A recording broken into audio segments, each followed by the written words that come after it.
Delegates, ನಾಳೆ ಮತ್ತು ನಾಳಿದ್ದು 2 ದಿವಸ ನನಗೆ ಶಿವಮೊಗ್ಗದಲ್ಲಿ ಬೇರೆ ಬೇರೆ ಕಾರ್ಯಕ್ರಮಗಳಿಗೋಸ್ಕರ ನಾನು ಬರಬೇಕಾಗಿದೆ. ನನ್ನ ವಕೀಲ ಮಿತ್ರರಾದ ಶ್ರೀಪಾಲ್ ಅವರು ಫೋನ್ ಮಾಡಿ ಈ ರೀತಿ ಒಂದು ಕಾರ್ಯಾಗಾರ ನಡೀತಾ ಇದೆ,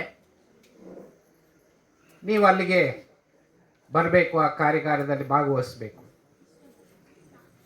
ಎಷ್ಟು ದೂರ ಆಗುತ್ತೆ ಅಂದರೆ ಒಂದು 100 ಕಿಲೋಮೀಟ್ರ್ ಆಗುತ್ತೆ ಅಂತ. ಏನು 1.5 ಗಂಟೆ ಪ್ರಯಾಣ ಅಲ್ಲ ಅಂತ ಅಂದ್ಕೊಂಡು ನಾನು ಒಪ್ಕೊಂಡೆ. ಆಮೇಲೆ ಅಶೋಕ್ ಅವ್ರು ಫೋನ್ ಮಾಡಿ, ಸರ್ ತುಂಬ ಸಂತೋಷ ಆಯಿತು ತಾವು ಒಪ್ಪಿದ್ದು, ರಾಜ್ಯದ ಬೇರೆ ಬೇರೆ ಕಡೆಗಳಿಂದ ಬರ್ತಾ ಇದ್ದಾರೆ ಅಂತಂತ. ಆಯಿತು, ನೆನ್ನೆ ಸಾಯಂಕಾಲ, ಇವತ್ತು ಬೆಳಗ್ಗೆ ಬರೋಕ್ಕಾಗಲ್ಲ, ನಾನು ಸಾಯಂಕಾಲನೇ ಬಂದೆ. ಬೆಳಗ್ಗೆ ಹೊರಟಾಗ ಶ್ರೀಪಾಲ್ ಎಷ್ಟು ದೂರ ಅಂತ ಹೇಳಿದ್ರಿ ನೀವು ಅಂದೆ. ಸರ್ ಒಂದು 130ರಿಂದ 150 ಆಗ್ಬೋದು. ಸರಿ, ಆಮೇಲೆ ಫಸ್ಟು ಶುರು ಮಾಡಿದ್ವಿ ಪ್ರಯಾಣ. ಹೆಂಗೂ ಬಂದುಬಿಟ್ಟಿದ್ದೀನಲ್ಲ, ಒಂದಷ್ಟು ದೂರ ಬಂದ್ವಿ, ಪ್ರಯಾಣನೇ ಸಾಕ್ತಾ ಇಲ್ಲ, ಹಾಳಾದ ರೋಡು. ಯಾಕಾದರೂ ಒಪ್ಕೊಂಡಪ್ಪ ಅಂತ ಅನ್ನಿಸ್ತು.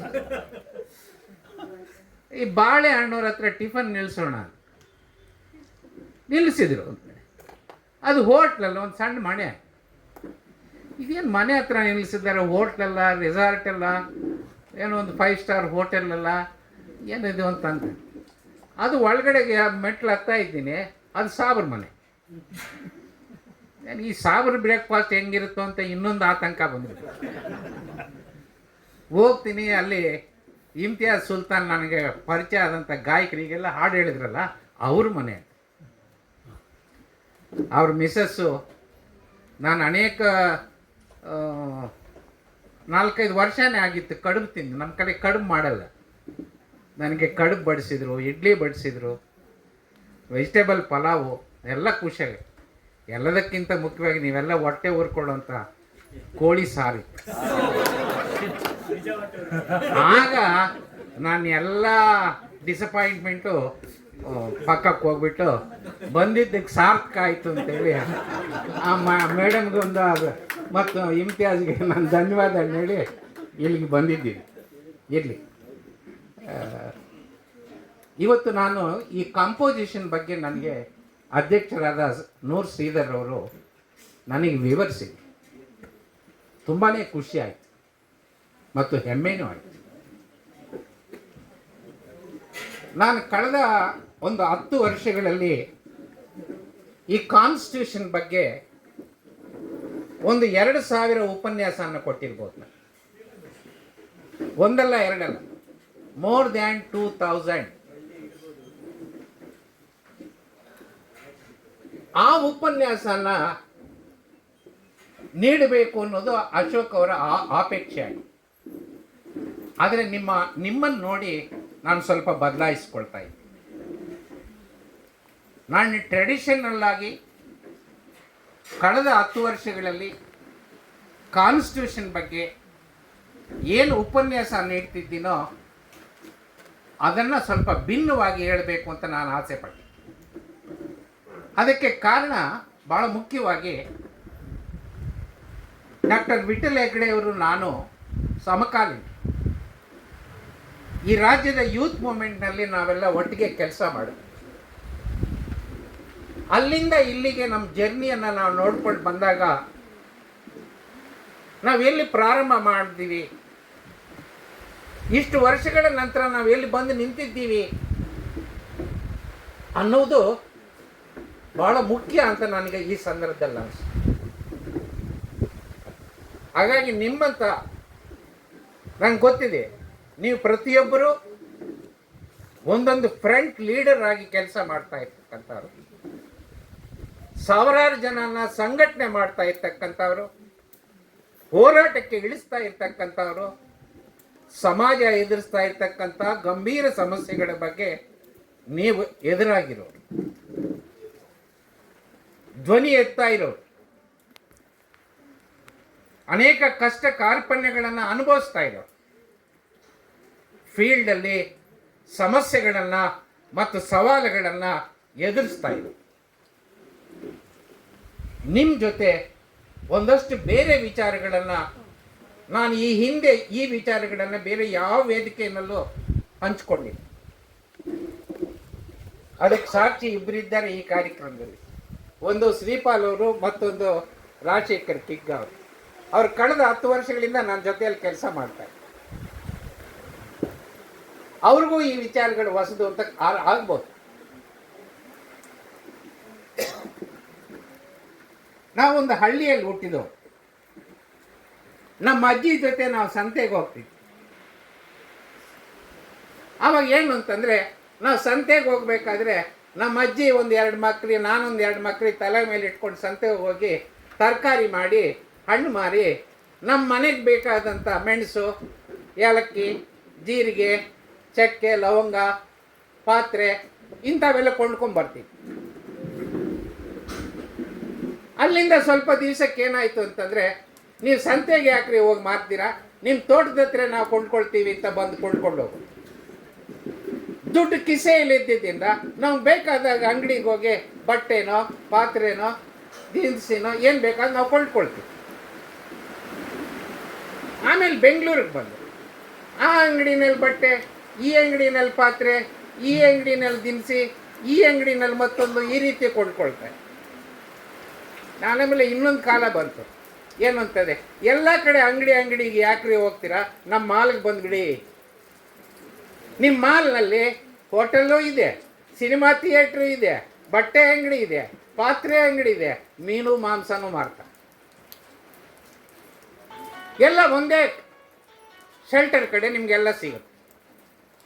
ಇವತ್ತು ಅದನ್ನು ದಾಟಿ ಮೊನ್ನೆ ನನ್ನ ಫೋನು ಮುರಿದೋಗಿತ್ತು, ಕೆಳಗಡೆ ಬಿದ್ದು. ನನ್ನ ಮಗಳು ಬಂದು, ಇದು ಮುರಿದೋಗಿದೆ ಅಮ್ಮ ಅದು ಇರು ಅಂತಂತೇಳಿ ಅದೇನೋ ಮೊಬೈಲ್ನಲ್ಲಿ ಒಂದು ಆರ್ಡ್ರ್ ಮಾಡಿದ್ರು. ಸಾಯಂಕಾಲ ಇದಕ್ಕೆ ಬಂದುಬಿಟ್ರಿ ಈ ಗ್ಲಾಸು ಕೊರಿಯರಲ್ಲಿ. ಈಗ ನೀವು ಅಂಗಡಿಗೂ ಹೋಗ್ಬೇಕಾಗಿಲ್ಲ, ನೀವು ಕೂತ ಕಡೆನೇ ನಿಮ್ಗೆ ಬೇಕಾದಂಥ ಸಾಮಾನು ನೀವು ಆನ್ಲೈನ್ನಲ್ಲಿ ಕೊಂಡ್ಕೋಬೋದು.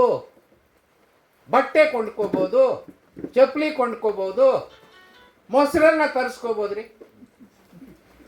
ಇಡ್ಲಿ ಸಾಂಬಾರು ತರಿಸ್ಕೋಬೋದ್ರಿ ನಿಮ್ಮ ಮನೆಗೆ. ಆ ವ್ಯವಸ್ಥೆ ಇವತ್ತು ಬಂದ್ಬಿಟ್ಟು ಈ ಬೆಳವಣಿಗೆಯಲ್ಲಿ ನಾವೊಂದಷ್ಟು ಕಳ್ಕೊಂಡಿದ್ದೀವಿ. ಒಂದಷ್ಟು ಇನ್ಸ್ಟಿಟ್ಯೂಷನ್ಸ್ ಕಳ್ಕೊಂಡಿದ್ದೀವಿ, ಒಂದಷ್ಟು ಸಂಬಂಧಗಳನ್ನು ಕಳ್ಕೊಂಡಿದ್ದೀವಿ. ಇವತ್ತು ಹೊಸ ಸಂಬಂಧಗಳು ನಮ್ಮ ಮುಂದೆ ಬಂದು ನಿಂತಿವೆ. ಎರಡನೇದಾಗಿ, ನಾವೆಲ್ಲ ಸ್ವಾತಂತ್ರ್ಯ ಬಂದ ನಂತರ ನಾವು ಹುಟ್ಟಿದವರು. ಸ್ವಾತಂತ್ರ್ಯ ಬಂದ ನಂತರ ಭಾರತ ದೇಶ 4 ಯುದ್ಧಗಳನ್ನು ಮಾಡಿದೆ. ನಾನು ಚಿಕ್ಕನಾಗಿಂದ ಯುದ್ಧಗಳನ್ನೆಲ್ಲನೂ ಸ್ವಲ್ಪ ನೆನಪಿನಲ್ಲಿ ನನ್ನಿದೆ. ಭಾರತ ಪಾಕಿಸ್ತಾನ, ಭಾರತ ಚೈನಾ, ಭಾರತ ಬಾಂಗ್ಲಾ ಇಂಥದ್ದೆಲ್ಲ ಬಂದಾಗ ನಮ್ಮ ಸೈನಿಕರು ಆ ಕಡೆ ಹೋಗೋದು, ಅವ್ರ ಸೈನಿಕರು ಈ ಕಡೆ ಬರೋದು, ಒಡೆದಾಟ ಬಡದಾಟ, ಅವರು ಸಾವು ನಾವು ಸಾವು, ಅವ್ರಿಗೂ ನಷ್ಟ ನಮಗೂ ನಷ್ಟ. ಯುದ್ಧದಲ್ಲಿ ಯಾರೂ ಗೆಲ್ಲೋದು. ಮೊನ್ನೆ ಒಂದು ಯುದ್ಧ ನಡೀತ್ರಿ, ಇಸ್ರೇಲ್ಗೂ ಮತ್ತು ಇರಾನ್ಗೂ. ಅದರ ಅಂತರ ಎಷ್ಟು ಗೊತ್ತಾ? 1750 ಕಿಲೋಮೀಟರ್. ಒಬ್ಬ ಸೋಲ್ಜರು ಭೂಮಿ ಮೇಲೆ ನಡೀಲಿಲ್ಲ. ಬ್ಯಾಲಿಸ್ಟಿಕ್ ಮಿಸೈಲ್ಸ್ನಿಂದ ಈ ನಗರಗಳನ್ನು ಅವ್ರು ಧ್ವಂಸ ಮಾಡಿದ್ರು, ಅವರ ನಗರಗಳನ್ನು ಇವರು ಧ್ವಂಸ ಮಾಡಿದ್ರು, ಅವ್ರ ತಾಣಗಳನ್ನು ಇವರು ಧ್ವಂಸ ಮಾಡಿದ್ರು, ಇವ್ರ ತಾಣಗಳನ್ನು ಅವ್ರು ಧ್ವಂಸ ಮಾಡಿದ್ರು. ಸಾವು ನಷ್ಟ ಅನುಭವಿಸ್ತು. No participation of soldiers. ಈ ರೀತಿ ಒಂದು ಯುಗಕ್ಕೆ ನಾವು ಪ್ರಾರಂಭ ಮಾಡಿ, ನಾವು ಚರಿತ್ರೆಯ ವಿದ್ಯಾರ್ಥಿ. ನಾನು ಮನುಷ್ಯರು ಕಷ್ಟಪಟ್ಟು ತಮ್ಮ ಕೈಗಳು ಮೈ ಬಗ್ಸಿ ಬೆವರು ಸುರಿಸಿ ಕೋಟೆಗಳನ್ನು ಅರಮನೆಗಳನ್ನು ಕಟ್ಟಿದ್ರಿ. ಅನೇಕ ಇವತ್ತು ನಮ್ಮ ಮುಂದೆ ಸಾಕ್ಷಿಯಾಗಿ ನಿಂತಿವೆವು. ಅವೆಲ್ಲ ನಿರ್ಮಾಣ ಆಗಿದ್ದು ಯಂತ್ರಶಕ್ತಿಯಿಂದ ಅಲ್ಲ, ಮಿಷನರೀಸಿಂದ ಅಲ್ಲ, ದೈಹಿಕ ಶಕ್ತಿ. ಅವಾಗ ಒಬ್ಬೊಬ್ಬ ಮನುಷ್ಯನಿಗೆ ಇಷ್ಟಿಷ್ಟು ದಪ್ಪ ಬೆರಳಿತ್ತು, ಇಷ್ಟು ಹೈಟ್ ಇದ್ರು, ಇಷ್ಟು ದಪ್ಪ ಇದ್ರು. ಆಮೇಲೆ ಕೈಗಾರಿಕಾ ಕ್ರಾಂತಿ ಬಂತು, ಇಂಡಸ್ಟ್ರಿಯಲ್ ರೆವಲ್ಯೂಷನ್. ಮನುಷ್ಯನ ಶ್ರಮಶಕ್ತಿ ಕಡಿಮೆಯಾಗಿ ಯಂತ್ರಗಳ ಶಕ್ತಿ ಜಾಸ್ತಿ ಆಯಿತು. ನಾವು ಕಂಡಂಗೆ ಕಾಂಪ್ಯೂಟರ್ ಯುಗ ಬಂತು. ಇಂಡಸ್ಟ್ರಿಯಲ್ ರೆವಲ್ಯೂಷನನ್ನು ಮೀರಿ ಕಾಂಪ್ಯೂಟರ್ ಕ್ರಾಂತಿ ಬಂದು ಅನೇಕ ರೀತಿಯ ಬದಲಾವಣೆಗಳನ್ನು ನಮ್ಮ ಮುಂದೆ ನಾವು ಕಾಂಪ್ಯೂಟರ್ ಬಂದಾಗ ವಿಟ್ಲ ಹೆಗ್ಡೆ ಅವರಿಗೆ ಜ್ಞಾಪಕ ಇರ್ಬೋದು, ನಾವೆಲ್ಲ ಕಾಂಪ್ಯೂಟರೀಕರಣಕ್ಕೆ ವಿರುದ್ಧವಾಗಿ ಪ್ರೊಟೆಸ್ಟ್ ಮಾಡಿದವರು. ಜೈಲ್ಗೆ ಪೊಲೀಸ್ ಸ್ಟೇಷನ್ಗೆ ಹೋದವರು ನಾವು. ಕಾಂಪ್ಯೂಟರೈಸೇಷನ್ ಮಾಡಬಾರ್ದು, ನಿರುದ್ಯೋಗ ಜಾಸ್ತಿ ಆಗುತ್ತೆ, ಅದರಿಂದ ನಮಗೆ ತೊಂದರೆ ಆಗುತ್ತೆ ಅಂತ. ಆದರೆ ನಾವು ಅದನ್ನು ನಿಲ್ಲಿಸ್ಲಿಕ್ಕಾಗಲಿ. ಇವತ್ತು ನಾವು ಎಲ್ಲಿಗೆ ಬಂದು ನಿಂತಿದ್ದೀವಿ ಅಂತಂದರೆ, ನಾನು ಮೊಬೈಲಲ್ಲಿದೆ, ನನಗೆ ಜೀವನನೇ ಇಲ್ಲ, ನಾನು ಕಾಂಪ್ಯೂಟರ್ ಬಳಸದೇ ಇದ್ದರೆ the day is incomplete for me. ಆ ಸ್ಥಿತಿಗೆ ಬಂದು ಇವತ್ತು ನಾವು ನಿಂತೀವಿ. ಇವತ್ತು ಇನ್ನೂ ಒಂದು ಹೆಜ್ಜೆ ಮುಂಚೆ ಹೋಗಿ ನೋಡಿದ್ರೆ, ಇವತ್ತು ಮೊನ್ನೆ ನಮ್ಮ ಮನೆಗೆ ನನ್ನ ಅಳಿಯ ನನ್ನ ಮಗಳು ಬಂದಿದ್ದರು. ನಾನು ಈ ಆಯೋಗದ ಕೆಲಸ ಎಲ್ಲ ಮುಗಿದು ಸ್ವಲ್ಪ ಫ್ರೀಯಾಗಿ ಈ ಯಾವುದೋ ಚಾನಲ್ನಲ್ಲಿ ನೋಡ್ತಾ ಇದ್ದೆ, ಯೂಟ್ಯೂಬ್ನಲ್ಲಿ ಆರ್ಟಿಫಿಷಿಯಲ್ ಇಂಟೆಲಿಜೆನ್ಸಿಯ ಬಗ್ಗೆ ಬಂತು. ನಾನು ಅವ್ರ ಹತ್ರ ಶೇರ್ ಮಾಡ್ತಾ ಇದ್ದೆ, ಆರ್ಟಿಫಿಷಿಯಲ್ ಇಂಟೆಲಿಜೆನ್ಸ್ ಎಂಥ ಅದ್ಭುತವಾದಂಥ ಈಗ ವಿಜ್ಞಾನ ಬಂದಿದೆ, ಏನೆಲ್ಲ ಮಾಡುತ್ತೆ ಅದು ಅಂತಕ್ಕಂಥ. ಆಗ ನನ್ನ ಅಳಿಯ ಅವರು, ಇಲ್ಲ ಇನ್ನೊಂದು ಡೆವಲಪ್ ಆಗಿದೆ ಅಂತ. ಏನು ಅಂತಂದರೆ ಚಾರ್ಟ್ GPT ಅಂತ. ಅಂದರೆ ಏನು ಅಂದರೆ ಅವ್ರು ತಕ್ಷಣ ನನ್ನ ಲ್ಯಾಪ್ಟಾಪ್ಗೆ ಇನ್ಸ್ಟಾಲ್ ಮಾಡಿಬಿಟ್ರು. ಈಗ ನಿಮ್ಗೆ ತೋರಿಸ್ತೀನಿ ನೋಡಿ. ಏನು ಅಂತಂದು, near my house garbage is accumulated, draft a complaint to the BBMP ಅಂತ ಅವನು ಹೊಡೆದ. ತಕ್ಷಣ ವಿತಿನ್ ಸೆಕೆಂಡ್ಸ್ ಆ ಚಾರ್ಟ್ GPTನಲ್ಲಿ BBMP ಕಮಿಷನರ್ಗೆ ಅಡ್ರೆಸ್ ಮಾಡಿ, to the commissioner Bangalore Bruhat Nagara Mahapalike JC road Bangalore ಅಂತ ಬರೆದು ಅದಕ್ಕೆ ಒಂದು ಡ್ರಾಫ್ಟ್ ಬಂದು, ಕಂಪ್ಲೇಂಟ್ ಡ್ರಾಫ್ಟ್. ಇಲ್ಲ ಇದು ಸ್ವಲ್ಪ ಸಾಫ್ಟ್ ಆಗಿದೆ, give me little tough language ಅಂತ ಹೊಡೆದ ಅವನು. ಅದು ಇನ್ನೊಂದು 2 ಪ್ಯಾರ ಸೇರಿಸಿ ಕಠಿಣವಾದ ಪದಗಳನ್ನು ಬಳಸಿ ಇನ್ನೊಂದು ಬಂದುಬಿಡ್ತೀರಿ 2-3 ಸೆಕೆಂಡಲ್ಲಿ.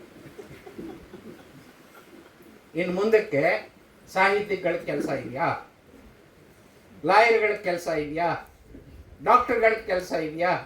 ಇದ್ರೆ ಎಂಥ ಕೆಲಸ ಇರ್ಬೋದು, ಏನನ್ನು ಕಳ್ಕೊಳ್ಳಿ.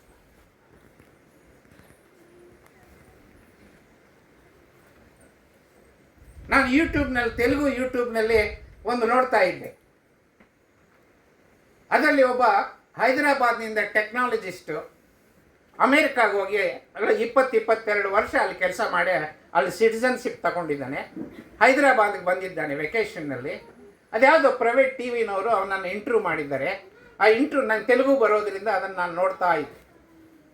ಅದರಲ್ಲಿ ಅದಕ್ಕೆ ಎಷ್ಟು ಪವರ್ ಇದೆ ಆರ್ಟಿಫಿಷಿಯಲ್ ಇಂಟೆಲಿಜೆನ್ಸ್ ಅನ್ನೋದಕ್ಕೆ ಅದಕ್ಕೊಂದು ಎಕ್ಸಾಂಪಲ್ ಕೊಟ್ಟ. ಅವನು ಅಮೇರಿಕಾದಲ್ಲಿ ಅವನ ಗರ್ಲ್ ಫ್ರೆಂಡ್ ಇರ್ತಾಳೆ, ಆಕೆ ಚೈನಿ ಹೆಂಗಸು. ಇವರಿಬ್ಬರು 10-12 ವರ್ಷಗಳಿಂದ ಫ್ರೆಂಡ್ಶಿಪ್ ಆಗಿ ಅನ್ಯೋನ್ಯವಾಗಿ ಚೆನ್ನಾಗಿರ್ತಾರೆ. ಒಂದು ದಿವಸ ಆಕೆ ಮೊಬೈಲ್ಗೆ ಒಂದು ಮೆಸೇಜ್ ಬಂತಂತೆ, India is the root cause for Indo China war. ಆಕೆ ಚೈನಾದವಳಲ್ವಾ, ಇವನು ಪ್ರಶ್ನೆ ಮಾಡಿದ್ದಾರೆ, ನೋಡಿ ನಿಮ್ಮ ಇಂಡಿಯಾನೇ ಇದಕ್ಕೆ ಕಾರಣ ಅಂತ ನನಗೆ ಮೆಸೇಜ್ ಬಂದಿದೆ. ಆಗ ಅವನು ಹೇಳ್ತಾನೆ, ಇಲ್ಲ 1962ನಲ್ಲಿ ನಾವು ಬಹಳ ಬಡವರಾಗಿದ್ವಿ, ನಮಗೆ ಹಸಿವಿತ್ತು, ಅನಕ್ಷರತೆ ಇತ್ತು, ನಿರುದ್ಯೋಗ ಇತ್ತು, ಅನಾರೋಗ್ಯ ಇತ್ತು, ನಾವು ಅನೇಕ ಸಂಕಷ್ಟಗಳಿದ್ವಿ, ನಮ್ಮ ಆರ್ಮಿ ಕೂಡ ಅಷ್ಟು ಡೆವಲಪ್ ಆಗಿರಲಿಲ್ಲ, ನಾವ್ಯಾಕೆ ನಿಮ್ಮ ಮೇಲೆ ಯುದ್ಧ ಮಾಡಲಿ, ನೀವೇ ಆಕ್ರಮಣ ಮಾಡಿ ನಮ್ಮ ಯುದ್ಧ ಮಾಡಿ ನಮ್ಮ ಜಮೀನನ್ನು ನೀವು ಕಬಳಿಸಿದ್ದೀರಾ ಅಂತ ಇವನು. ಆಕೆ ಒಪ್ಪಲ್ಲ. 2-3 ಸಿಟ್ಟಿಂಗ್ನಲ್ಲಿ ಈ ರೀತಿ ಜಗಳ ಆಗಿ ದಿ ರಿಲೇಷನ್ಶಿಪ್ ಈಸ್ ಬ್ರೋಕ್ಡ್ ಅಪ್. ಅವರಿಬ್ಬರ ಸಂಬಂಧ ಕಳೆದೋಯ್ತು. ಒಂದು ಹೆಣ್ಣು ಗಂಡಿನ ಸಂಬಂಧನ ಹಾಳು ಮಾಡುವಂತಹ ಒಂದು ತಂತ್ರಜ್ಞಾನ ಇವತ್ತು ಆರ್ಟಿಫಿಷಿಯಲ್ ಇಂಟೆಲಿಜೆನ್ಸ್ ಆಗಿ ಬಂದಿದೆ. 2 ದೇಶ ನೋಡಿಯೋಕ್ಕೆ ಸಾಧ್ಯ ಇಲ್ವದು? 2 ಧರ್ಮಗಳನ್ನು ಒಡೆಯೋಕ್ಕೆ ಸಾಧ್ಯ ಇಲ್ವಾ? 2 ಸಮುದಾಯಗಳನ್ನು ಒಡೆಯೋಕ್ಕೆ ಸಾಧ್ಯ ಇಲ್ವಾ? ಸ್ನೇಹಿತರೆ, ಇಂಥ ಕಾಲಘಟ್ಟದಲ್ಲಿ ನಾವು ಇವತ್ತು ನಿಂತಿದ್ದೀವಿ.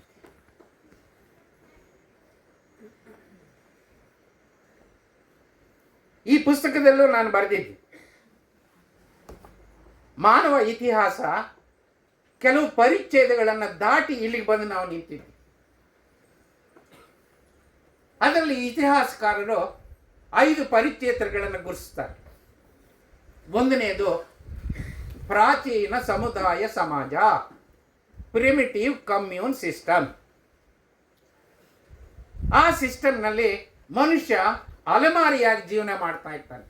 ಒಂದು ಕಡೆಯಿಂದ ಇನ್ನೊಂದು ಕಡೆಗೆ ಬೇಟೆ ಆಡ್ಕೊಂಡೋಗಿ ಬೇಟೆಯಿಂದ ಬಂದಂಥ ದನ ತಿಂದ್ಕೊಂಡು ಗೆಡ್ಡೆ ಗೆಣಸು ತಿಂದ್ಕೊಂಡು ಮುಂದೆ ಹೋಗ್ತಾ ಇರ್ತಾನೆ. ಆ ವ್ಯವಸ್ಥೆಯಲ್ಲಿ ಎಲ್ಲರೂ ಸಹ ಬೇಟೆ ಆಡ್ತಾ ಇದ್ರು. ಬೇಟೆಯ ಪ್ರತಿಫಲವಾಗಿ ಏನಾದರೂ ಸಿಕ್ಕಿದ್ರೆ ಅದು ಎಲ್ಲರೂ ಹಂಚ್ಕೊಂಡು ತಿಂತಾ ಇತ್ತು. ಅಲ್ಲಿದ್ದಂಥ ಒಂದು ಪ್ರಿನ್ಸಿಪಲ್ ಏನು ಅಂತಂತಂದ್ರೆ, ಸಾಮರ್ಥ್ಯಕ್ಕೆ ಅನುಗುಣವಾಗಿ ದುಡಿ, ಅವಶ್ಯಕತೆಗೆ ಅನುಗುಣವಾಗಿ ಬಳಸ್ಕೋ. Each according to his ability, each according to his need. ಒಬ್ಬ ಯುವಕ ಆದವನು ಓಡೋಗಿ ಕಿಲೋಮೀಟರ್ ಗಟ್ಟಲೆ ಒಂದು ಜಿಂಕೆಯನ್ನು ಹೊಡಿಬಹುದು. ಅದೇ ಮುದುಕರು ಮಾಡೋಕ್ಕಾಗತ್ತಾ? ಎಳೆ ಮಕ್ಕಳು ಮಾಡೋಕ್ಕಾಗತ್ತಾ? ಅವ್ರು ಮಾಡಲಿಲ್ಲ ಅಂತ ಅವ್ರು ಊಟ ಕೊಡದೆ ಇರೋಕ್ಕಾಗತ್ತಾ? ಯಾರ್ಯಾರಿಗೆ ಏನೇನು ಸಾಮರ್ಥ್ಯನೋ ಅಷ್ಟು ದುಡಿಮೆಯಿಂದ ನೀವು ಹಾಕಬೇಕು. ಬಂದಂಥ ಪ್ರತಿಫಲದಲ್ಲಿ ಯಾರ್ಯಾರಿಗೆ ಓಡೋದಂತ 2 ಕಿಲೋಮೀಟರ್ ಓಡೋದಂಥವನು 1 kg ಮಾಂಸ ತಿನ್ಬೋದು, ಆ ಮುದುಕ ಅರ್ಧ kg ತಿನ್ಬೋದು, ಆ ಮಗು ಒಂದು 200 ಗ್ರಾಮ್ ತಿನ್ಬೋದು. Each according to his need, each according to his need. ಅದು ದಾಟಿ ಇನ್ನೊಂದು ಇದಕ್ಕೋದು ಗುಲಾಮ್ ಪದ್ಧತಿ. ಮನುಷ್ಯ ಉತ್ಪಾದನಾ ಸಾಧನಗಳನ್ನು ಕಂಡುಕೊಂಡ. ಎಲ್ಲರೂ ಹೋಗಿ ಬೇಟೆ ಆಡಿ ಎಷ್ಟು ಜನಕ್ಕೆ ಬೇಕಾದಂಥ ಬೇಟೆಯನ್ನು ಸಂಪಾದನೆ ಮಾಡಬೇಕಾಗಿಲ್ಲ. ಒಬ್ಬನು ಬಿಲ್ಲು ಬಾಣ ನೆತ್ಕೊಂಡೋಗಿ ಬೇಟೆಯನ್ನಾಡಿ ಜಿಂಕೆ ಅಂತಂದ್ರೆ ಎಷ್ಟು ಜನ ತಿನ್ಬೋದು. ಇದನ್ನೇ means of production, tools of production. ಈ ರೀತಿ ಬಿಲ್ಲು ಬಾಣನ ಅವನು ಕಂಡಿಡ್ದ, ಮೀನಿನ ಬಲೆಯನ್ನು ಕಂಡಿಡ್ದ. ಆ ಮುಖಾಂತರ ಹೆಚ್ಚು ಆಹಾರ ಒಬ್ಬನೇ ಸಂಪಾದನೆ ಮಾಡಕ್ ಹೋದ. ಯಾರ ಕೈಯಲ್ಲಿ ಈ ಟೂಲ್ಸ್ ಇರ್ತಾವೋ ಅವ್ರ ಯಜಮಾನಿಕೆಯನ್ನು ಪ್ರಾರಂಭ ಮಾಡಿ, ಯಾರ ಕೈಯಲ್ಲಿ ಇವು ಇರೋದಿಲ್ವೋ ಅವ್ರು ಗುಲಾಮರಾಗಿ ಮಾಡಿ. ಹಾಗಾಗಿ 2ನೇ ಹಂತದಲ್ಲಿ ನಾವು ಗುಲಾಮ್ ಪದ್ಧತಿಯನ್ನು ನೋಡ್ತೇವೆ. ಗುಲಾಮ್ ಪದ್ಧತಿನೂ ಕೂಡ ದಾಟಿ ಇದು ಪ್ರಯೋಜನ ಇಲ್ಲ, ಇದು ವರ್ಕಬಲ್ ಅಲ್ಲ ಅಂತೇಳಿ ಪಾಳೆಗಾರಿ ಪದ್ಧತಿ ಬಂತು. ಪಾಳೆಗಾರಿ ಪದ್ಧತಿಯು ಕೂಡ ಯಾವುದೋ ಒಂದು ಹಂತದಲ್ಲಿ ಅದರ ಪ್ರಗತಿ ಮುಂದೆ ಹೋಗಲ್ಲ, ನಿಂತೋಯ್ತು. ಆಗ ಬಂಡವಾಳಶಾಹಿ ವ್ಯವಸ್ಥೆ ಬಂತು. ಆ ಬಂಡವಾಳಶಾಹಿ ಒಂದು ಆರ್ಥಿಕ ವ್ಯವಸ್ಥೆ ಆದರೆ ಅದರ ಜೊತೆಯಲ್ಲೇ ಬಂದಿದ್ದು ರಾಜಕೀಯ ವ್ಯವಸ್ಥೆ. ಅಂದ್ರೆ ಅದು ಡೆಮೊಕ್ರೆಟಿಕ್ ಪಾಲಿಟಿಕ್ಸ್.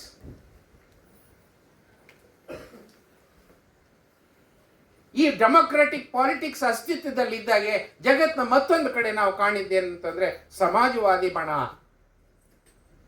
Socialist block. ಇವತ್ತು ಅನೇಕ ದೇಶಗಳಲ್ಲಿ ಸೋಷಲಿಸ್ಟ್ ವ್ಯವಸ್ಥೆ ಅಂತಕ್ಕಂಥದ್ದು ಕುಸಿದೋಗಿ ಇವತ್ತು ಜಗತ್ತಿನ ಅತಿ ಹೆಚ್ಚು ರಾಷ್ಟ್ರಗಳಲ್ಲಿ ಬಂಡವಾಳಶಾಹಿ ವ್ಯವಸ್ಥೆ ಮತ್ತು ಪ್ರಜಾಪ್ರಭುತ್ವ ವ್ಯವಸ್ಥೆಗಳಿವೆ, ಭಾರತವನ್ನು ಸೇರಿ.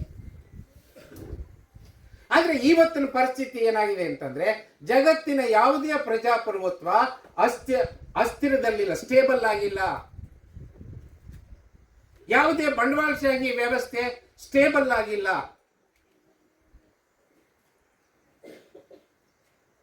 ಅಮೆರಿಕ ದೇಶ ನೋಡಿ, ಇಂಗ್ಲೆಂಡ್ ನೋಡಿ, ಜರ್ಮನ್ ನೋಡಿ, ಫ್ರಾನ್ಸ್ ನೋಡಿ, ಆಸ್ಟ್ರೇಲಿಯಾ ನೋಡಿ, ಇಂಡಿಯಾ ನೋಡಿ. ಹೆಸರಿಗೆ ಮಾತ್ರ ಡೆಮಾಕ್ರಸಿ, ಆದರೆ ಅವು ರೌಡಿ ಡೆಮಾಕ್ರಸಿಗಳಾಗಿ ಪರಿವರ್ತನೆ ಆಗಿವೆ. ಇಂಥ ಕಾಲಘಟ್ಟದಲ್ಲಿ ಇವತ್ತು ನಾವು ಇದರ ಜೊತೆಗೆ ನಮ್ಮೆಲ್ಲ ಜನರ ಪರಿಸ್ಥಿತಿ ಹೆಂಗಾಗಿದೆ ಅಂತಂತಂದ್ರೆ, ನಾನು ಇತ್ತೀಚೆಗೆ ಒಂದು ಕಾರ್ಯಕ್ರಮದಲ್ಲಿ ಈ 4 ಮಾತನ್ನು ಹಂಚ್ಕೊಂಡಿದ್ದೆ. ಏನು ಅಂತಂತಂದ್ರೆ, ನಮಗೆ ಇದು ಅನ್ಯಾಯ ಅಂತ ಗೊತ್ತು, ಆದರೆ ನ್ಯಾಯದ ಪರವಾಗಿ ಧ್ವನಿ ಎತ್ತಾ ಇಲ್ವಲ್ಲ ನಾವು. ನಿಮ್ಮಂತ 4-5 ಜನ ಎತ್ತಬಹುದು, ಆದರೆ ಇಡೀ ಸಮಾಜ ಎತ್ತಾ ಇದೆಯಾ? ಇದು ಅಧರ್ಮ ಅಂತ ಗೊತ್ತಾಗ್ತಾ ಇದ್ರೆ ಅದೇ ಧರ್ಮದ ಪರ ನಾವು ಧ್ವನಿ ಎತ್ತಾ ಇಲ್ಲ. ಇದು ಸುಳ್ಳು ಅಂತ ನಮ್ಗೆ ಗೊತ್ತಾಗ್ತಾ ಇದೆ, ಆದರೆ ಸುಳ್ಳಿಗೂ ಸತ್ಯಕ್ಕೂ ನಮಗೆ ಗೆರೆ ಹೇಳೋಕೆ ಸಾಧ್ಯ ಆಗ್ತಾ ಇಲ್ಲ.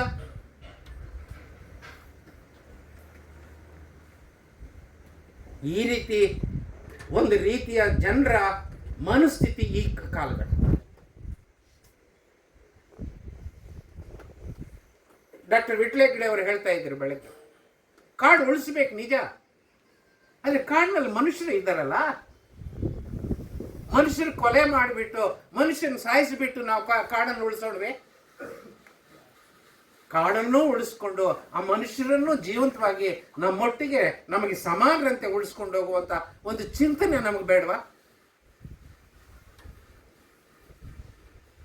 ಅದು ನಮ್ಮ ಆಳು ಸರ್ಕಾರಗಳಿಗಿದೆಯಾ? ನಮ್ಮ ಜನನ ನಾವು ಆ ರೀತಿ ಸಿದ್ಧನೆ ಮಾಡಿದ್ದೀವ? ನನಗೆ ಆಶ್ಚರ್ಯ ಆಗುತ್ತೆ ಸ್ನೇಹಿತರೆ. ಇವನು ಭ್ರಷ್ಟ ಅಂತೇಳಿ ಕೋರ್ಟ್ನವ್ರು ಅವ್ನು ಜೈಲ್ಗೆ ಹಾಕ್ರಿ ಅಂತಂದ್ರೆ ಅವ್ನು ಜೈಲ್ಗೆ ಹೋದ್ರೆ ಜೈಲಿನಿಂದ ಪೆರೋಲ್ನಲ್ಲಿ ಬಿಡುಗಡೆ ಬಂದ್ರೆ ಡೋಲು ಡಮಾರ ಎತ್ಕೊಂಡು ಅವನು ಹೂನ ಆಪಲ್ ರೀ 1 ಟನ್ ಆಪಲ್ ಆಹಾರನ ಮಾಡಿಬಿಟ್ಟು ಕ್ರೇನ್ನಲ್ಲಿ ತಗೊಂಡೋಗಿ ಅವನಿಗೆ ಹಾಕಿ ಭುಜ ಮೇಲೆ ಇಟ್ಕೊಂಡು ಮೆರವಣಿಗೆ ಬರ್ತಾ ಇದ್ವಿ. ಏನು ಅನ್ಬೇಕಿದ್ದಾನೆ? ಇಂಥ ಗಂಭೀರವಾದಂಥ ಪರಿಸ್ಥಿತಿನಲ್ಲಿ ನಾವಿದ್ದೀವಿ. ಇಂಥ ಪರಿಸ್ಥಿತಿನಲ್ಲಿ ನಾವು ಹೋರಾಟ ಮಾಡಬೇಕಾಗಿದೆ, ಸಂಘಟನೆ ಕಟ್ಟಬೇಕಾಗಿದೆ, ಧ್ವನಿ ಎತ್ತಬೇಕಾಗಿದೆ. ಇದರಲ್ಲಿ ನಾವು ಯಾವ ರೀತಿ ಮುಂದೋಗಬೇಕು, ಅದು ನಿಮ್ಮ 3 ದಿವಸದ ಕಾರ್ಯಾಗಾರದ ಚರ್ಚಾ ವಸ್ತುವಾಗಿ ಹೊಸ ಹೊಸ ಹೋರಾಟಗಳನ್ನು, ಹೊಸ ಹೊಸ ಪ್ರಯೋಗಗಳನ್ನು, ಹೊಸ ರೀತಿಯಲ್ಲಿ ನಾವು ಇದನ್ನು ಮಾಡಬೇಕು. ಆ ರೀತಿ ಮಾಡುವಂಥ ಸಂದರ್ಭದಲ್ಲಿ ನಮ್ಮ ಮುಂದೆ ಅನೇಕ ರೀತಿಯ ಹಿಂಸಾತ್ಮಕ ಚಳುವಳಿಗಳ ಅನುಭವನೂ ಇದೆ. ಅದೇ ರೀತಿ ಅಹಿಂಸಾತ್ಮಕ ರೂಪದ ಚಳುವಳಿಗಳು ನಮ್ಮ ಮುಂದೆ ಇದೆ. ಯಾರು ಕೂಡ ಭ್ರಮೆ ಇಟ್ಕೋಬೇಡಿ. ಶ್ರೀಲಂಕಾದಲ್ಲಾದಂಗೆ, ಬಾಂಗ್ಲಾದೇಶದಲ್ಲಾಗ್ದಂಗೆ, ನೇಪಾಳದಂಗ್ಲಾಗ್ದಂಗೆ ಭಾರತದಲ್ಲಿ ರಿಪೀಟ್ ಆಗ್ತಾ ಇದೆ ಅಂತಕ್ಕಂಥ ಭ್ರಮೆ ನಮಗೆ ಬೇಡ. ಭಾರತದ ಪರಿಸ್ಥಿತಿ ಬೇರೆ. ಆದರೆ ಹೋರಾಟ ಬೇಡವಾ? ಬೇಕು. ಆದರೆ ಎಂಥ ಹೋರಾಟ? ಇಲ್ಲಿ ನಮಗೆ ಸಂವಿಧಾನ ಎಷ್ಟು ಮಾತ್ರ ಪ್ರಸ್ತುತ ಅಪ್ರಸ್ತುತ ಅನ್ನೋದು ನೋಡ್ಬೇಕು ಸ್ನೇಹಿತರೆ. ಹಾಗಾಗಿ ಈ ಸಂವಿಧಾನದ ಪಾಠ ನಾನು ನಿಮ್ಗೆ ಹೇಳಕ್ಕೆ ಹೋಗಲ್ಲ.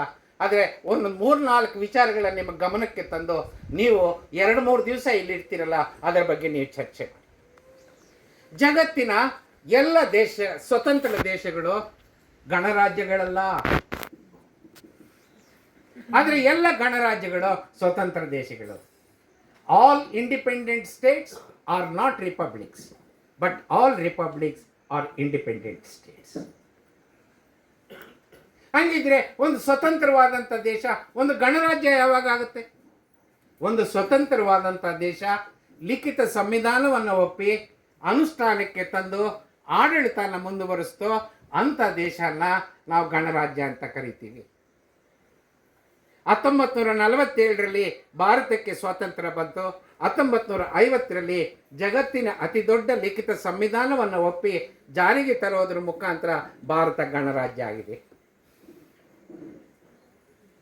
ಈ ಸಂವಿಧಾನದಲ್ಲಿ ಇದರ ಮೂಲ ತತ್ವಗಳು ಯಾವುವು ಅಂತ ಯಾವುದೇ ಅನುಚ್ಛೇದದಲ್ಲಿ ತಿಳಿಯಪಡಿಸಿಲ್ಲ. No article in the constitution specifies what are its basic features. ಆದರೆ 1973ರಲ್ಲಿ ಸುಪ್ರೀಂ ಕೋರ್ಟ್ ಆಫ್ ಇಂಡಿಯಾದವರು ಕೇಶವಾನಂದ ಭಾರತಿ ಪ್ರಕರಣದಲ್ಲಿ ಭಾರತದ ಸಂವಿಧಾನಕ್ಕೆ ಮೂಲ ತತ್ವಗಳು ಇವೆ ಅನ್ನೋ ಸಿದ್ಧಾಂತನ ಪ್ರತಿಪಾದಿಸಿದೆ.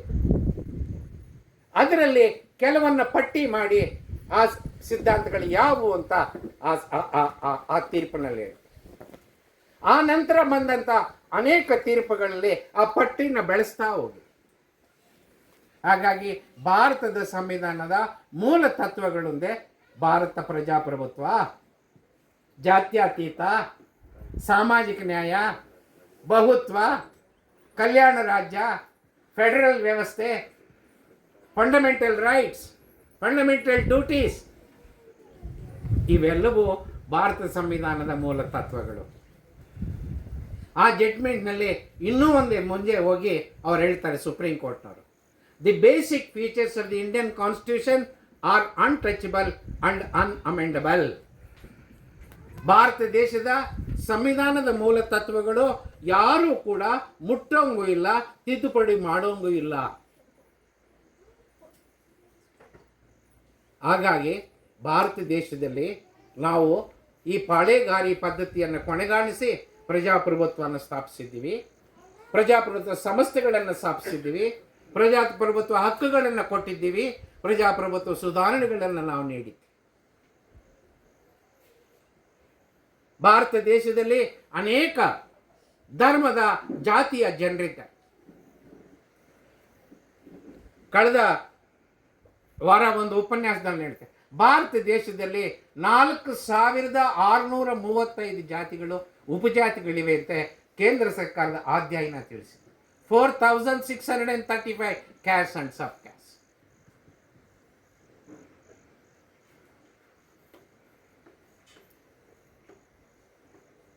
ಈ ರೀತಿ ಮೂಲ ತತ್ವಗಳು ನಮ್ಮ ಸಂವಿಧಾನದಲ್ಲಿ ಅಳವಡಿಸಿದ್ದಾರೆ. ಅವನ್ನು ನಾವು ಸ್ಥಾಪಿಸಿದ್ದೀವಿ. ಅದನ್ನು ಮುಂದುವರಿಸಿಕೊಂಡು ನಾವು ಈ ಸಂವಿಧಾನದ ಅಡಿಯಲ್ಲಿ ನನ್ನ ಅಭಿಪ್ರಾಯದಲ್ಲಿ ಒಂದಷ್ಟು ಪ್ರಗತಿಯನ್ನು ಸಾಧಿಸಿದ್ವಿ. ಏನೂ ಸಾಧನೆ ಮಾಡಿಲ್ಲ ಅಂತ ವಾದನ ನಾನು ಒಪ್ಪೋದಿಲ್ಲ. ಆದರೆ ಒಂದು ಅಸಮಾಧಾನನೂ ಇದೆ ನನಗೆ. ಏನಂದರೆ, ನಾವೆಲ್ಲ ಎಷ್ಟು ಸಾಧಿಸಬೇಕಾಗಿತ್ತೋ ಅಷ್ಟನ್ನು ಸಾಧಿಸ್ಲಿಕ್ಕೆ ಸಾಧ್ಯ ಆಗಿಲ್ಲ. ನಾವು ಇನ್ನೂ ಸ್ವಲ್ಪ ಹೆಚ್ಚು ಸಾಧನೆ ಮಾಡ್ಬೋದಾಗಿತ್ತು, ಆದರೆ ಅಷ್ಟು ಪ್ರಮಾಣದಲ್ಲಿ ನಾವು ಸಾಧಿಸೋಕ್ಕಾಗಿಲ್ಲ. ಅದಕ್ಕೆ ಕಾರಣಗಳು ಬೇರೆ ಏನೇ ಇರಲಿ, ಇವತ್ತು ಸಾಧಿಸದ್ದನ್ನು ಕಳ್ಕೊಳ್ತಾ ಇದ್ದೀವಿ. We are losing what we have achieved.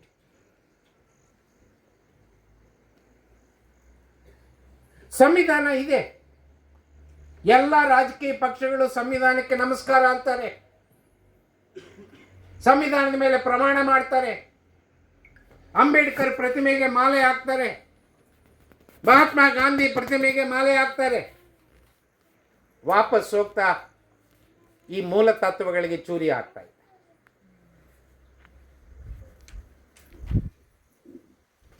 ಕಳೆದ 10 ವರ್ಷಗಳಲ್ಲಿ ಭಾರತದ ಪಾರ್ಲಿಮೆಂಟ್ ಯಾವ ರೀತಿ ನಡ್ಕೊಂಡ್ ಬಂದಿದೆ ಅಂತಕ್ಕಂಥ ಮಾಹಿತಿ ನಾನು ಈ ಪುಸ್ತಕದಲ್ಲಿ ಕೊಟ್ಟಿದ್ದೀನಿ. ನಾನು ಎಲ್ಲ ಡೀಟೇಲ್ಸ್ ಕೊಡೋಕೆ ಹೋಗೋದಿಲ್ಲ. ಎಷ್ಟು ಜನ ಕ್ರಿಮಿನಲ್ ಸೆಲೆಕ್ಟ್ ಆಗಿ ಬರ್ತಾ ಇದ್ದಾರೆ, ಎಷ್ಟು ಜನ ಭ್ರಷ್ಟರು ಬರ್ತಾ ಇದ್ದಾರೆ, ಫ್ಯಾಮಿಲಿ ಪೊಲಿಟಿಕಲ್ ಬ್ಯಾಕ್ ಗ್ರೌಂಡ್ ಇಂದ ಎಷ್ಟು ಬರ್ತಾ ಇದ್ದಾರೆ, ರಿಯಲ್ ಎಸ್ಟೇಟ್ ಇಂಡಸ್ಟ್ರಿಯಲ್ ಎಸ್ಟೇಟ್ ನಿಂದ ಎಷ್ಟು ಜನ ಬರ್ತಾ ಇದ್ದಾರೆ. ನಮಗೆಲ್ಲ ದಂಗಾಗುತ್ತೆ ಇದನ್ನೆಲ್ಲ ನಾವು ನೋಡಿದ್ರೆ. ಸ್ನೇಹಿತರೆ, 98% ಕರೋಡ್ಪತಿಗಳು ಇವತ್ತು Bharat ಪಾರ್ಲಿಮೆಂಟ್ನ members. 98%.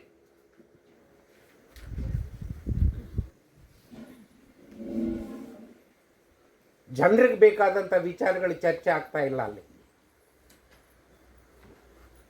Common civil code ಚರ್ಚೆ ಆಗೋಲ್ಲ ಅಲ್ಲಿ. ಸಿಟಿಜನ್ಶಿಪ್ ಅಮೆಂಡ್ಮೆಂಟ್ ಆಕ್ಟ್ ಚರ್ಚೆ ಆಗೋಲ್ಲ ಅಲ್ಲಿ.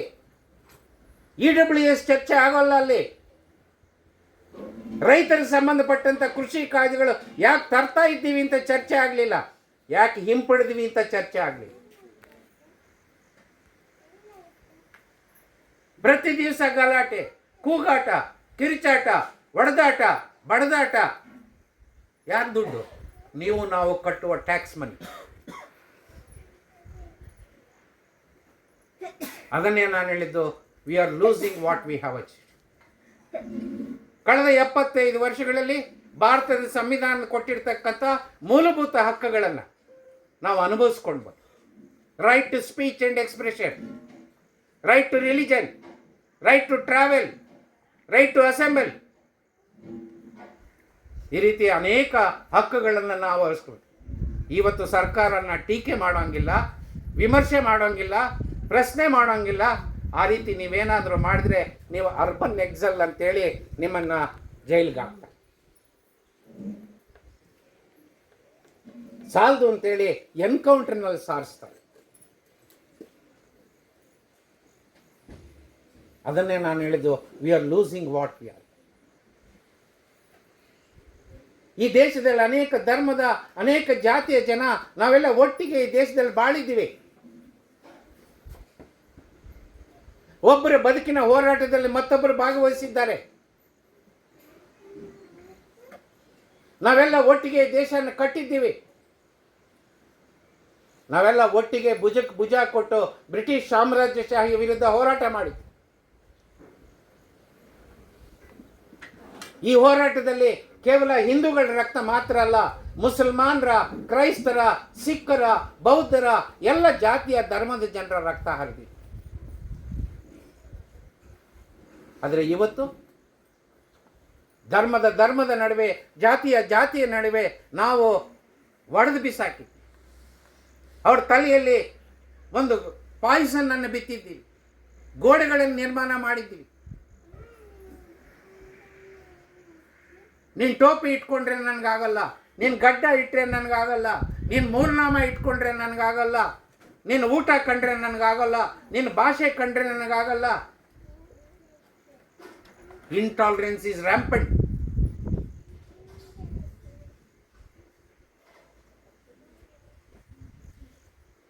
ಸ್ನೇಹಿತರೆ, ಇತ್ತೀಚೆಗೆ ನಾನು ಒಂದು ವರದಿ ಕೊಟ್ಟೆ ಇಂಟರ್ನಲ್ ರಿಸರ್ವೇಷನ್ ಬಗ್ಗೆ.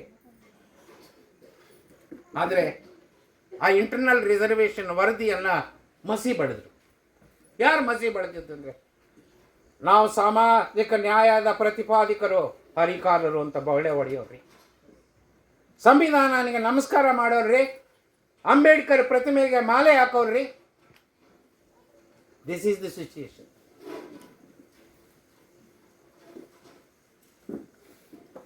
ನಾನಿನ್ನು ಆರ್ಥಿಕ, ಸಾಮಾಜಿಕ, ನ್ಯಾಯಾಂಗ ಈ ಥರ ಹೇಳದೆ ಹೋದರೆ ಸಾಯಂಕಾಲವರೆಗೂ ನಾನು ಒಬ್ಬನೇ ಮಾತಾಡ್ಬೋದು.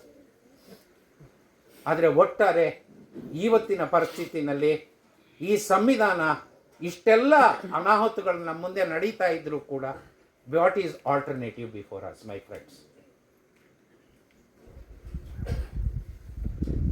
ಇಡೀ ಜಗತ್ತಿನಲ್ಲಿ ಅನೇಕ ದೇಶಗಳಲ್ಲಿ ಪ್ರಜಾಪ್ರಭುತ್ವ ಬಿರುಕು ಬಿಟ್ಟಿದ್ರೂ ಕೂಡ ಯಾರೂ ಕೂಡ ಇದಕ್ಕೆ ಪರ್ಯಾಯ ಏನು ಅಂತ ಈ ಪರಿಸ್ಥಿತಿನಲ್ಲಿ ಹೇಳ್ತಾ ಇಲ್ಲ. ಭಾರತದಲ್ಲೂ ಯಾರೂ ಹೇಳ್ತಾ ಇಲ್ಲ, ನನ್ನ ಹತ್ರನೂ ಇಲ್ಲ. ಹಾಗಾಗಿ ಭಾರತದ ನಾವು ಸಂವಿಧಾನನ ಉಳಿಸ್ಕೋಬೇಕಾಗಿದೆ, ಸಂವಿಧಾನದ ಮೂಲ ತತ್ವಗಳನ್ನ ಉಳಿಸ್ಕೋಬೇಕಾಗಿದೆ, ಅವನ್ನ ಇರ್ತಕ್ಕಂಥ ಅನಿಷ್ಟ ಈ ವಿಚಾರಗಳನ್ನು ನಾವು ಕಿತ್ತೊಗೆಯಬೇಕಾಗಿದೆ. ಒಂದು ಪರಿಶುದ್ಧವಾದಂತಹ ಡೆಮೊಕ್ರೆಟಿಕ್ ಸೆಟಪ್ ಅನ್ನ, ಸೆಕ್ಯುಲರ್ ಸೆಟಪ್ ಅನ್ನ, ಸೋಷಿಯಲ್ ಜಸ್ಟಿಸ್ ಸೆಟಪ್ ಅನ್ನ, ವೆಲ್ಫೇರ್ ಸ್ಟೇಟ್ ಅನ್ನ, ಪ್ಲೂರಲಿಸಮ್ ಅನ್ನ ನಾವು ರಕ್ಷಿಸ್ಕೋಬೇಕಾಗಿದೆ. ಆ ದಿಕ್ಕಿನಲ್ಲಿ ನಮ್ಮ ಹೋರಾಟಗಳ ರೂಪ ಆಗಬೇಕಾಗಿದೆ. We have to organise where we have to protect and retain what we have achieved. ಗಳಿಸಿದ್ದನ್ನು ಉಳಿಸ್ಕೊಂಡ್ರೆ ಮಾತ್ರ ನಾವು ಮುಂದಿನ ಹೋರಾಟಕ್ಕೆ ದಾರಿಯ. ನಮ್ಮೆಲ್ಲ ಭಿನ್ನಾಭಿಪ್ರಾಯಗಳನ್ನು ನಾವು ಮರೆತು ನಮ್ಮ ಕಾಮನ್ ಎನಿಮಿ ಯಾರು ಅಂತ ಗುರುತಿಸ್ಕೊಂಡು ಆ ಎನಿಮಿಯನ್ನು ನಾವು ಹಿಮ್ಮೆಟ್ಟಿಸೋದು ಹೆಂಗೆ ಅಂತಕ್ಕಂಥ ಹೋರಾಟಗಳ ಬಗ್ಗೆ ನೀವು ಚಿಂತನೆ ಮಾಡಬೇಕಾಗಿದೆ. ನೀವು ಡಿಬೇಟ್ ಮಾಡಬೇಕಾಗಿದೆ, ನೀವು ಸರಿದಾರಿಯನ್ನು ಕಂಡುಕೋಬೇಕಾಗಿದೆ. ಈ ರೀತಿ ಕಂಡುಕೋಬೇಕಾದ್ರೆ ಈ ಟ್ರೆಡಿಷನಲ್ ಏನಿದೆ ಅದನ್ನು ಸ್ವಲ್ಪ ನಾವು ಸಡಿಲಿಸ್ಕೋಬೇಕಾಗುತ್ತೆ. ಅದು ಸಾಧ್ಯ ಇದೆ. ಭಾಳ ಹಿಂದೆ ನಾನೊಂದು ಕತೆ ಹೇಳ್ತಾ ಇದ್ದೆ. ಈ ಕಳಸ ಅಂತ ಒಂದು ಊರು, ಆ ಊರಿಗೆ ಪೂರ್ವ ದಿಕ್ಕಿಗೆ ಬತ್ತಿ ದಿವಸ ಸೂರ್ಯ ಹುಟ್ಟುತ್ತಾನೆ, ಆ ಊರಿಗೆ ಬೆಳಕು ಸಿಗುತ್ತೆ. ಆ ಊರು ಪಶ್ಚಿಮ ದಿಕ್ಕಿನಲ್ಲಿ ಒಂದು ಸಣ್ಣ ಬೆಟ್ಟ ಇದೆ. ಆ ಬೆಟ್ಟದ ಹಿಂದೆ 2 ಗುಡಿಸಲಿದೆ. ಒಬ್ಬರದು ವಿಟ್ಲೆ ಗಿಡ ಅವ್ರದ್ದು, ಇನ್ನೊಬ್ರು 100 ಸೀದರು. ಈ ಕಳಸಾಗೆ ಬೆಳಗ್ಗೆ 6:30ಗೆ ಬಿಸಿಲು ಬರ್ತಾ ಇದೆ, ನಮಗೆ 7:30 8 ಗಂಟೆಗೆ ಬರ್ತಾ ಇದೆ ಅಂತ ಇವರಿಬ್ಬರು ಕೂತ್ಕೊಂಡು ಮಾತಾಡಿದ್ರು ಏನು ಮಾಡೋದು ಅಂತ. ಒಬ್ಬರು ಏನು ಮಾಡಿದ್ರು, ಅದು ನೀವೇ ತೀರ್ಮಾನ ಮಾಡಿಬಿಡಿ, ನಾನು ಹೇಳಲ್ಲ. ಒಬ್ಬರು ಏನು ಮಾಡಿದ್ರು ಅಂದ್ರು, ಈ ಬೆಟ್ಟನ ತೆಗೆದು ಈ ಕಡೆ ಹಾಕೊಂಡ್ಬಿಟ್ರೆ ಅಂತ ಅವ್ರು ಅಗಿಯೋಕ್ಕೆ ಶುರು ಮಾಡಿದ್ರು. ಅವ್ರು ಅಗಿದ್ರು, ಅವ್ರು ಮುಗೀತು. ಅವ್ರ ಮಕ್ಕಳು ಅಗಿದ್ರು, ಅವ್ರು ಮುಗೀತು. ಮೊಮ್ಮಕ್ಕಳಾಯಿತು, ಮರುಮಕ್ಕಳು ಊದೀತಾ ಇದ್ದಾರೆ, ಅಗೀತಾ ಆಗ್ತಾ ಇದ್ದಾರೆ. ಬೆಟ್ಟ ಕರಗಿಲ್ಲ ರೀ, ಬೆಳಕು ಕಾಣಲೇ ಇಲ್ಲ. ಆದ್ರೂ ಶ್ರಮ ಮಾತ್ರ ಆಗ್ತಾನೆ. ಆದರೆ ಇನ್ನೊಬ್ರು, ಅಪ್ಪ ನೀನು ಹಾಕೋ, ನನ್ನ ಕೈಯಲ್ಲಾಗಂತ ಆ ಗುಡಿಸಲು ಕಿತ್ಕೊಂಡು ಬಂದು ಈ ಕಡೆಗೆ ಹಾಕೊಂಡ್ಬಿಟ್ಟೆ ಅಂತೆ ಗುಡಿಸಲು. ಮಾರನೇ ದಿವಸ ಅಂದಾನೆ ಅವನು ಬೆಳಕ್ರಿ.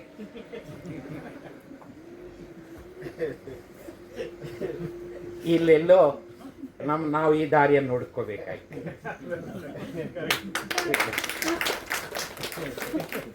ಹೋರಾಟ ಮಾಡೋಣ, ಹೋರಾಟ ಬೇಡ ಅನ್ನೋದು. I believe people's movement is the only answer and solution for the people's problem. ಜನರ ಸಮಸ್ಯೆಗಳಿಗೆ ಜನಪರ ಹೋರಾಟ ಮದ್ದು ಅಂತ ನಾನು ನಂಬಿಕೆ ಇಟ್ಟಿರ್ತಕ್ಕಂಥ, ಅದು ಸಾಧ್ಯ ಇದೆ, ಅದನ್ನು ನಾವು ಮಾಡಬೇಕು. ಅಂತಹ ಸಂಬಂಧಗಳನ್ನು ಇವತ್ತು ಸಮಾಜದಲ್ಲಿ ನಾವು ಕಟ್ಟಬೇಕಾಗಿದೆ. ಆ ದಿಕ್ಕಿನಲ್ಲಿ ನಮ್ಮೆಲ್ಲರಿಗೂ ಕೂಡ ಸಂವಿಧಾನದ ಸರಿಯಾದಂಥ ತಿಳುವಳಿಕೆ ಬೇಕಾಗಿದೆ. ಈ ತಿಳುವಳಿಕೆ ಬೇಕು ಅನ್ನೋದಾಗ ನಾನು ಸಂವಿಧಾನದ ಬಗ್ಗೆ ಹೇಳಿದೆ, ಮೂಲ ತತ್ವಗಳ ಬಗ್ಗೆ ಹೇಳಿದೆ, ಅದರ ಮಹತ್ವ ಬಗ್ಗೆ ಹೇಳಿದೆ, ಅದನ್ನು ಯಾವ ರೀತಿ ಇವತ್ತು ನಾವು ಕಳ್ಕೊಳ್ತಾ ಇದ್ದೀವಿ ಅಂತಕ್ಕಂಥದ್ದನ್ನು ನಿಮಗೆ ಹೇಳಿದ್ದೀನಿ. ಆ ತಿಳುವಳಿಕೆ ಅಂತಕ್ಕಂಥದ್ರಲ್ಲಿ ನಾನು ಒಂದು 3 ವಿಚಾರ ಮಾತ್ರ ಹೇಳಿ ನನ್ನ ಮಾತನ್ನು ಮುಗಿಸ್ತೇನೆ. ಪ್ರಜಾಪ್ರಭುತ್ವ ಅಂತಂದರೆ ನಾವು ಇಷ್ಟು ವರ್ಷಗಳ ಕಾಲ ಚರ್ಚೆ ಮಾಡಿರೋದೇನು ಅಂತಂದರೆ 18 ವರ್ಷ ಮೇಲ್ಪಟ್ಟವರು ಮತ ಹಾಕೋದು, ನಮಗಿಷ್ಟ ಬಂದವ್ರಿಗೆ ಮತ ಹಾಕೋದು, ನಿನಗಿಷ್ಟ ಇದ್ರೆ ನೀನು ಸ್ಪರ್ಧೆ ಮಾಡು, ಯಾರು ಗೆದ್ದು ಬರ್ತಾರೋ ಮೆಜಾರಿಟಿ ಯಾರಿಗಿರುತ್ತೋ ಅವರು ಅದನ್ನು ಅಧಿಕಾರನ ಪಡೆದು 5 ವರ್ಷ ನಾವು ಮಾಡ್ತೀವಿ. ಸ್ನೇಹಿತರೆ, ಕಳೆದ 75 ವರ್ಷಗಳ ಗಣರಾಜ್ಯ ಭಾರತದಲ್ಲಿ ನಾವೆಲ್ಲ ಚರ್ಚೆ ಮಾಡಿದ್ದು ಪ್ರಜಾಪ್ರಭುತ್ವ ಅಂದರೆ ರಾಜಕೀಯ ಪ್ರಜಾಪ್ರಭುತ್ವ, ಇಷ್ಟಕ್ಕೆ ಥೀಮ್ಸ್ ಕೊಡಿಸಿದ್ರು.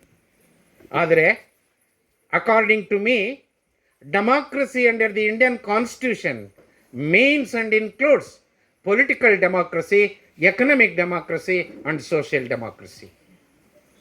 ನಾವು ಎಕನಾಮಿಕ್ ಡೆಮಾಕ್ರಸಿ ಬಗ್ಗೆ, ಸೋಷಿಯಲ್ ಡೆಮಾಕ್ರಸಿ ಬಗ್ಗೆ ಚರ್ಚೆ ಮಾಡಲಿಲ್ಲ. ಅವು ಒಂದಕ್ಕೊಂದು ನಾವು ಸಮೀಕರಿಸಲೇ ಇಲ್ಲ. ಹಾಗಾಗಿ ಚುನಾವಣೆಗಳು ಬಂದರೆ ಫಾರೆಸ್ಟ್ ಡೆಲಿವರ್ಸ್ ರೈಟ್ಸ್ ಚರ್ಚೆಗೆ ಬರೋಲ್ಲ ರೀ, ಅನ್ಎಂಪ್ಲಾಯ್ಡ್ ಯೂತ್ ಬಗ್ಗೆ ಚರ್ಚೆ ಕಂಡೀಷನ್ಸ್ ಬಗ್ಗೆ ಚರ್ಚೆಗೆ ಬರೋಲ್ಲ, ನಮ್ಮ ಪಾವರ್ಟಿ ಬಗ್ಗೆ ಚರ್ಚೆ ಬರೋಲ್ಲ.